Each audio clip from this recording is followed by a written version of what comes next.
Yunusobodda narko savdogarlar qo'lga olindi. Qayd etilishicha, Davlat xavfsizlik xizmati hamda ichki ishlar organlari hamkorligida Toshkent shahrining Yunusobod tumanida tezkor tadbir o'tkazilgan. Bo'tga nima maqsadda keldingiz?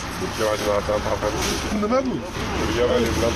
Unda Yashnobod tumanida yashovchi 26 yoshli va Toshkent viloyatining Qibray tumanida istiqomat qiluvchi 19 yoshli fuqarolar ushlangan. Ulardan 507 dona pregabalin va 52 dona tropikamid kuchli ta'sir qiluvchi dori vositalari ashyoviy dalil sifatida rasmiylashtirib olingan. Shundan so'ng mazkur shaxslar tomonidan ijaraga olingan xonadon ham xolislar ishtirokida ko'zdan kechirilgan. Natijada ular ushbu manzilda narkolaboratoriya tashkil etgani aniqlangan. Manzildan 4 kg 326 gram kukun ko'rinishidagi pregabalin moddasi, 200 gram tropikamid va kuchli ta'sir qiluvchi moddalarni tayyorlashda foydalaniladigan 71 kg kimyoviy moddalar, shuningdek ularni qadoqlash uchun kerak bo'ladigan flakon va kapsulalar hujjatlashtirib olingan. Ushbu shaxslar narkolaboratoriya tashkil etishlari bilanoq qo'lga olinib, sotish maqsadida qo'lbola usulda tayyorlangan kuchli ta'sir qiluvchi moddalarni lokatsiyalar orqali mijozlarga tarqatishga ulgurishmagan.